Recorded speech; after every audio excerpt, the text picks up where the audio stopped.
Good afternoon, everyone. Coach Leach is at the podium. We'll go questions in the room first. Go ahead and get us started, Theo.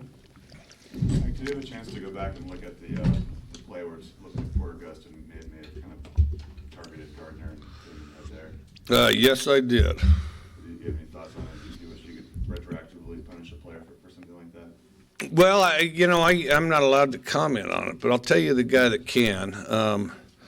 Is I think you ought to call Woody Dixon at the Pac-12 offices. So I'd be happy to comment on it if I were allowed to, but I'm not allowed to. But if I were allowed to, I'd be happy to.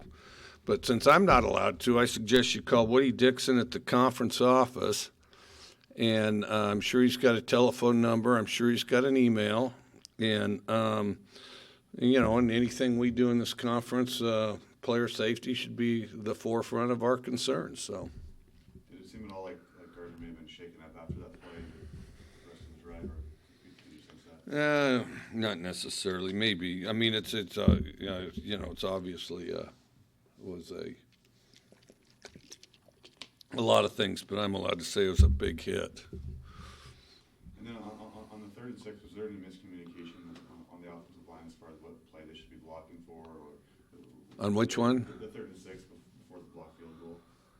I didn't think we came off the ball as well as we can. The thing is that game's full of a lot of plays, and this thing was kind of sliced pretty thin as far as a lot of plays made, and I don't think that specific play. I mean, there's plays in the first quarter that could have changed the whole thing on all three sides of the ball. I thought we could have won that game on all three sides of the ball. If we made one more play, in a lot of instances, just one more play. I mean, that's how close that deal was. And then, of course, we battled some stuff you probably shouldn't have to, but anyway. Other questions in the room for Coach? Utah is a number one across the board in a lot of defensive categories. What makes them good? Same thing that always makes them good. They're really physical. They're strong. They're physical. They're well coached. Kyle, always has had a philosophy on defense, and I don't know how much voice, but certainly whatever he wants on defense. And their defense is always similar. They're always very aggressive. They're always very strong up front. And the biggest thing that I think is they do the fundamentals really well. They're a real fundamental group. They don't try to really fool you. They just come right at you. They come right at you and here try to stop us. And so I do think they're really good. And it doesn't surprise me a bit. They're at the top of this conference in defense, based on all the other times we've played them in the past, Is there anything you can kind of take advantage with their big defensive tackle being out in the first half? No, because the guy behind him's probably almost as good. That's how it always is. They kind of reload, but the biggest thing is we just got to go play good. We got to play well. We got to get a week better and play the best we can. Does it excite you to see what your offense can do against what's statistically supposed to be the best defense in the country? Well, we've done that before. We've played Utah a lot, and I forget how many times. And all the games are kind of similar. I mean, they're very physical, and they're trying to massacre the quarterback, and then and then if we put it in play, sometimes we get a little bit, because as you just get it off, sometimes they're manned up, and then. Defensively, we got to stop their run, and we got to. Then their quarterback can run it a little bit too. So, all of our Utah games, other than the first time we ever played them, have been battles. I mean, it's kind of gone our way, but I think this will be a battle too. Coach, you and Kyle were at BYU at the same time as students. Do you have any memory of maybe any interactions in the classroom or anything like that? Not a lot. He was, and our wives were there at the same time too. And I didn't know him. I didn't know him. Kyle was busy being an All-American linebacker and leading the nation in tackles, while, I was trying to make sure that I did well enough on my courses to go to law school, so it was kind of a little bit different world.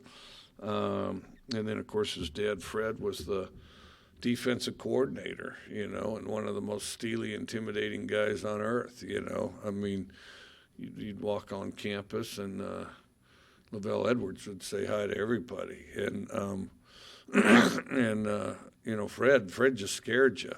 He was just, imposing,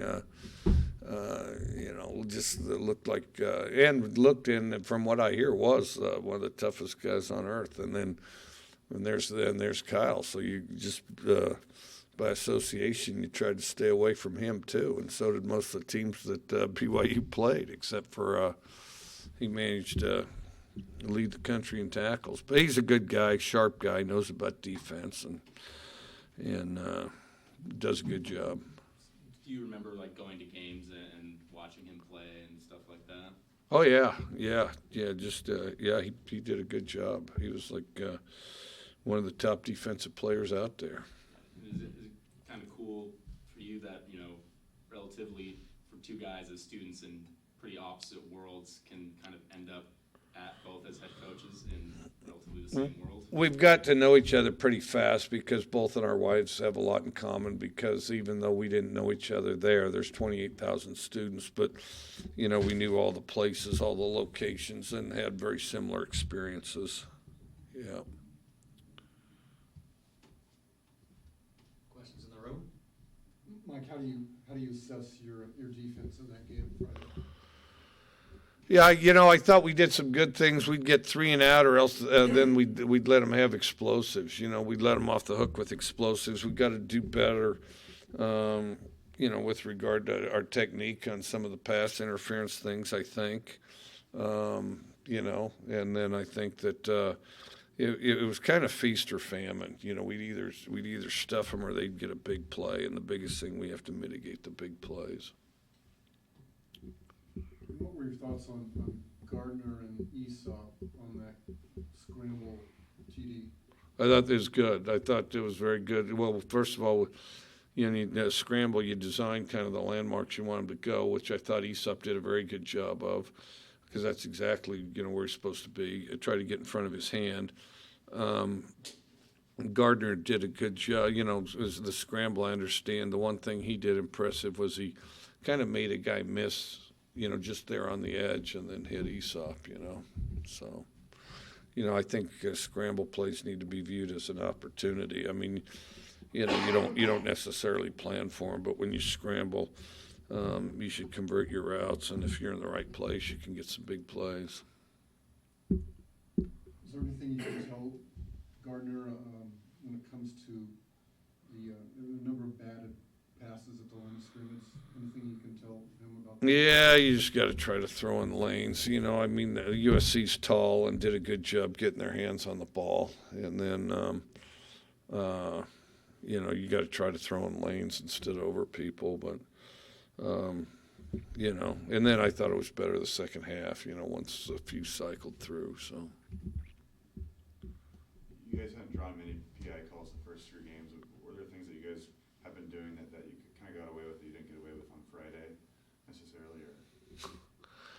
Again, that's something I don't feel very safe about commenting on, but, I think anybody that saw the game can make their own judgments and probably, solve some things that might jump out to them, both positive or negatively. And, certainly in your case, you ought to address them accordingly.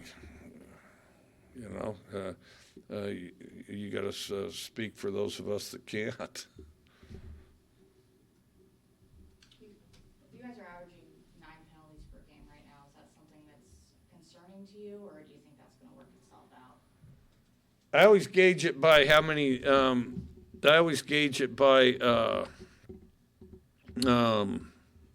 And we weren't particularly high till this last game. I always gauge it by the amount that we get, the amount our opponents get, and then how many yards are we gaining or giving up.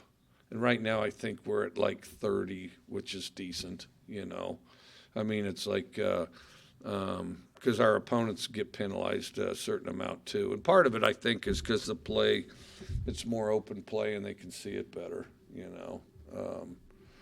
And then the other thing is I mean, if you play aggressively, you're going to get some penalties. There's a lot of teams that are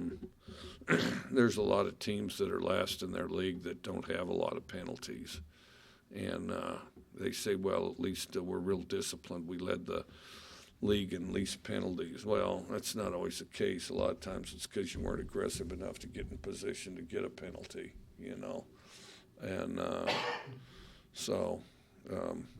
You know, I think you got to try to push it to make a play. It's now 9 straight wins here at Martin Stadium, dating back to 2016. What makes this one of the more difficult places for opponents to play? I'd like to think our team does. I think it's a special place to play. It's one of the loudest places in the conference. I think our student section, it's the best in the conference. And I've, gone to all the other student sections, and they're great, but ours is better. Ours is more lively. They got more character to them. They've got, everything from props to chants to, and just the general enthusiasm. Our student section's the best in this conference. And then, and I've heard that we're the second loudest. It's always hard to compare when you're the home team because it sounds different. When you're the away team, you can gauge it better.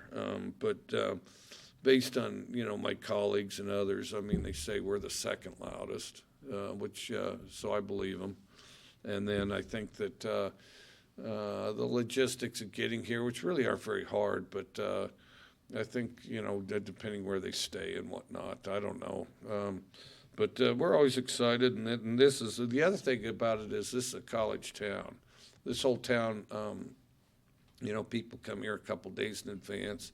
People are extremely excited about it. It's got the feel of, of a true college town where there's a huge relevance to what's going on, as opposed to a major city where just a block away someone might not even know or care that you have a game, or if anything, feel inconvenienced by it. And I think that, that creates a special atmosphere. So. Let's go to questions on the phone line. Any questions on the phone line for Coach Leach? I got one, Bobby. Mike, when you hear an official cite you for disconcerting signals, what is that? I'll tell you what.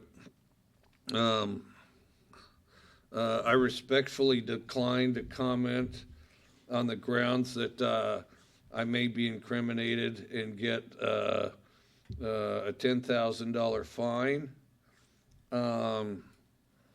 It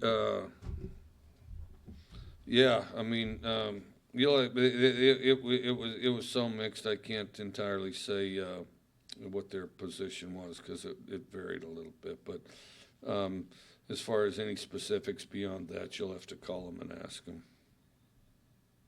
Can I ask if you guys are doing anything different than you've done for the last 3 years? We're not doing anything different than we've done for the last 3.5 years.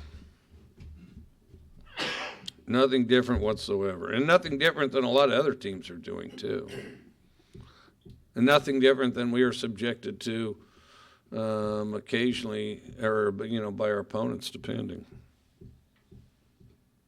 Thank you. Yep. Other questions on the phone line for Coach?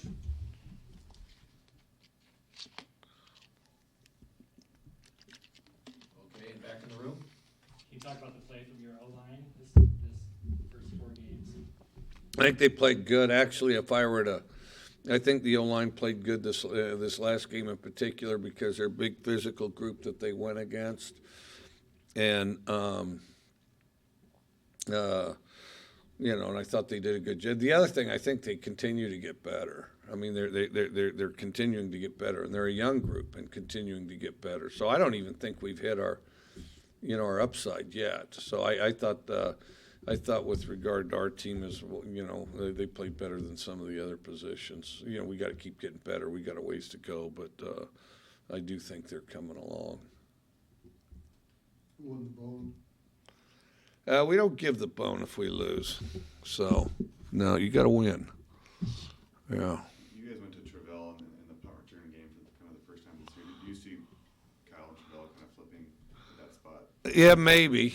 Maybe. I mean, what Kyle assures the catch, and he is an elusive guy. And then it's always tempting, and I don't know what their thoughts are exactly. It's always tempting to get the faster guy back there. Although, some of the best punt returners that I've had and that I know were slower guys, because punt's a deal where you got to make sure you catch it. You got to make the first guy miss, and then after that, if you have a pretty good vision and see how it sets up, then you can really do some good things.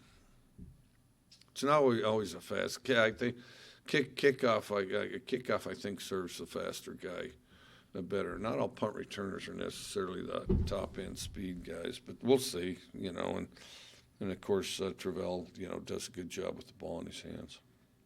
It seemed that Drill was getting more opportunities on offense too, or maybe just more reps. Was that because he's been impressing you in practice in games, or what? Well, he didn't. I wish we'd gotten him the ball a little more in the course of the game. He does a good job. I'd say between him and Renard, I think it's pretty neck and neck. Aesop was obviously pretty consistent throughout spring camp, fall camp. But why do you think he's really kind of turned on the last two games? I think he's just adjusted. I think that, well, when he first got here, I think he got in shape. Okay, then I think that even though he'd played some junior college games, I think there's just a different atmosphere, here. And then, and I think, as he's gotten comfortable the first couple games, he's really starting to take off. Because I think he's really a good player. He runs great routes, very elusive, and has great hands. Coach Berry said he had maybe the biggest hands. Oh, they're gigantic. And that would be worth your while. That would be worth your while. Request to interview him just so you can hold your hand up next to his. I mean, it is astounding because, he's a, I don't know, 5'10" or whatever he is. And it's astounding. Have you had anyone with bigger hands either here or before the pack? Well, not that we're 5'10", running around out there. Not packed like he is, No, they're huge. I mean, and then it's been kind of a trick to get him gloves. We can do it here easier, but he said, they used to give him lineman gloves. Trouble with the lineman gloves, they had pads in them, so he'd have to cut the pads out and stuff like that. But yeah. Do you guys measure stuff like that? Like keep Yeah. Starting to more and more. I don't pay a ton of attention to it because either you can play or you can't. You kind of do bringing them in just to get kind of a benchmark idea, and then, but I don't time these guys. I mean, they might in the weight room, but I don't pay any attention to 40 times and things of that nature.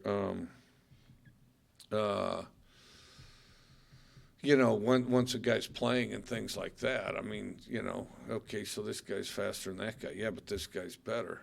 All right, well, sorry, I know you caught more balls. I know, practice, you look a lot better, but this guy's faster, so I'm going to play him instead. No, I've never done that. I'd play whoever's the best one there that I think is.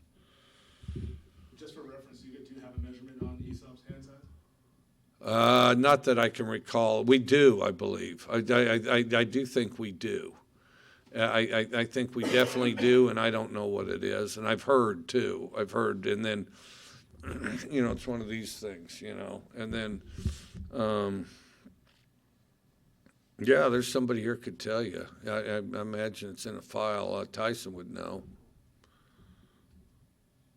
You guys have had a different leading wide receiver every single one of your games. How much is a luxury for that you as a coach to know that there's, at least 4 to 5 guys out there that could lead every single night? Well, I think that part's good. I think the other thing that's more important is you want to get distribution. I think it's hugely important to get distribution with the ball.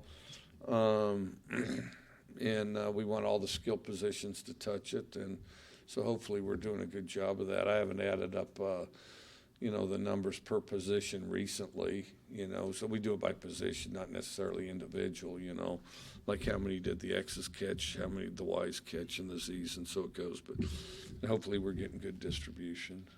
Do you guys have trouble with your footing on the grass? There were a few plays where guys kind of just seem to slip. Yeah, I'm kind of curious about that. It's a fast Bermuda grass surface, something that we don't have here. We had deep grass in Lewiston, but it's not like that stuff. So I don't know. It seemed like they had better footing than we did. Questions on the phone line? Any other questions on the phone for Coach Leach?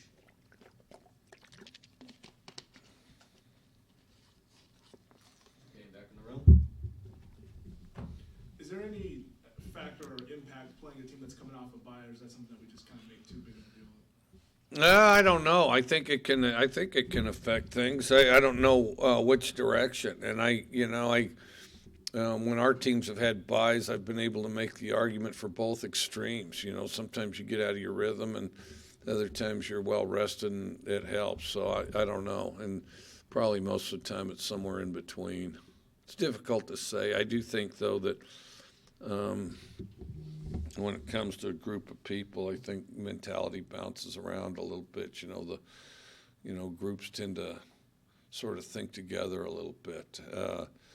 I think that's what they call momentum. Momentum's hard to define. You kind of know it when you see it. And, those people that don't believe in momentum, I think they're out of their mind, I think that, the whole group pulling and, creating an energy among the group some positive things will happen. But also I think the group can control momentum and can capture it, but how to do that consistently, that's like the biggest challenge we have as coaches, just making the whole unit operate as one. When you have a Friday game, are you able to watch college football live on Saturday, or straight into film preparation? I did a little bit, actually less of that than you might think, because I've been watching a lot of football lately. And then I did finish up with, did all the corrections and stuff with our previous game so that I could get on to, Utah sooner. So maybe I'll get out of here earlier tonight. We'll see. Last chance for questions. Can you talk about Gardner's leadership out there and impact on the team? I think he does a good job. I think he's got a lot of energy himself, and I think that energy elevates the others around him. And I think that's the biggest thing. I mean, he's so excited that it becomes contagious, and yet he's able to do it and still be in control of, still a methodical, sharp guy where he doesn't just lose it and unravel, And so I think he elevates the play of the other players around him. And I think that's very good. And then the other thing is even though he hasn't been here very long, he's able to assemble everything, just knowledge-wise and plays, scheme, execution, that type of thing. That I think does a good job leading that stuff too. Even though there's people that have been immersed in it longer than he has. Questions for Coach? All right, go ahead, Jimmy. All right, our fan question of the week is, what is the worst date you have ever been on? Oh, man. The worst date. You guys act like I dated all the time.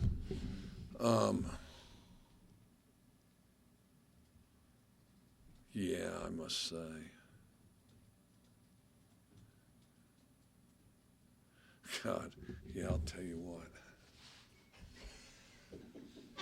Okay, so I was in high school. Okay, so first of all, and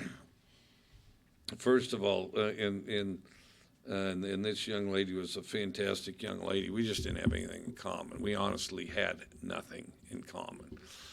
And it's the type of thing where, there's the big dance coming up, and I'm headed out for an athletic event. And in Wyoming, you'd go early sometimes because, like for track, the track meet would be, the track meet would last 3 days. And I'm sure she feels the same way, just so we're clear. I think she feels the same way, because it really was actually kind of mutual. And so then so we had a track meet. So I'm heading out Thursday, because you'd be gone Thursday, Friday, and then you get back Saturday, because, Wyoming's all spread out. So they'd have like 13 team track meets and stuff like that, because it's hard to assemble and get everybody together. And I'm heading 310 miles down the road. And so anyway, so we didn't really know each other, hadn't talked very much. And so, we agreed to go together. And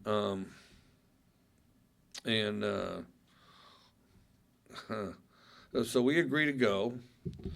And, and we literally didn't know each other at all. And so, and it's during the disco era, which was the worst era of music, that there is. I mean, that's just a bad memory, really, disco. And all you people that like disco or want to revive disco, you're out of your mind. I don't care what you think. I mean, it was horrible. And then, of course, they overreacted, and punk rock followed that because everybody was so angry. And then, it's during the disco era, and the Bee Gees are on the radio, which were not my favorite. And she's singing along to every song, every single song. Can't get a word in edgewise, every song. So this is prom, and so then we're going around. Once we get to the dance, I'm talking to more of my friends, and she's talking to more of her friends, and we're talking to each other. And so then, and the other thing is, we'd kind of gone with my friend Larry, okay? And so, and Larry's got a date, and kind of similar situation with his date too, because we weren't like really going out with anybody, neither one of us. And so then we end up, and the other thing, the tradition there is after prom, they would have like a midnight drive-in movie. Okay, the whole high school go to the drive-in movie. Okay, now, and this drive-in movie, well, it was the worst movie ever. It's, the disco one where they, Sgt. Pepper's Lonely Hearts Club Band, that's the one, where the other bands sing the Beatles stuff, and they just butcher the Beatles stuff, other than Aerosmith, who sang Come Together, who I thought did an outstanding job. Okay, so then, so we're sitting there in the car, and I can't remember. We had some goofy signal, Larry and I. And it was, all right, meet in the concession stand, meet in the concession store thing. And so, get out of our cars, go to the concession store. So how's it going? Horrible. She doesn't even say anything. I mean, we're not even talking, stuff like that. And so then, so we go, and he goes, yeah, me too. I mean, it's awful, she's not doing anything here, this and that. So then we said, all right, screw it. You got everything you need? So I went in his car, sat with his date, talked to her, who we actually had a pretty good conversation. Then he went in my car, sat with my date, talked to her, and he said it went all right. He says, man, she sings along a lot, doesn't she? And then, so then the next day there's supposed to be a picnic. You go to a picnic at one of the big campgrounds, whole high school there. And I said, because I didn't want to be a bad guy, I said, so are you going? Are you going to the picnic? She goes, I don't know if I'm going. I go, and she goes, do you want to go? I go, how about you? She goes, not really. I go, all right then, let's not go. And so we didn't. And I think it was very mutual. And I have a lot of respect for her, but I think she wanted in the end she wanted to be going with somebody else, and same here. So. You remember your first day with your wife? The first, well, that was a difficult. That's difficult to pinpoint because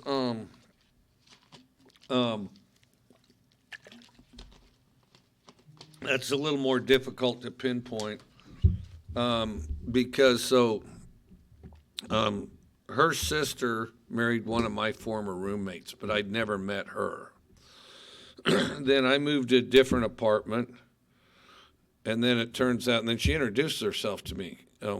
It says, "Hey, my sister married Carl," so so we got to know each other there and just sort of talked and things like that. And well, I live here if you ever want to come by and this type of thing. And so I'd go about my day, whether it was studying or or rugby practice, or even sometimes be on a date with somebody else. And so anyway, so I'm a night person, and so I'd go knock on the door, and of course they'd be in there watching TV, and then so they'd be watching MASH, and then of course I'd go up to the TV and turn it to Gunsmoke, because who in the world's watching MASH when Gunsmoke's on? And that's hard to fathom, really, for me. And so, so once you turned it to Gunsmoke, sometimes a roommate would say, "Oh, well, I'm going to bed," so that was good. And then, so it's hard to pinpoint when that exactly, because I'd go, and then we'd hang out, we'd talk, and watch Gunsmoke, hopefully, and then,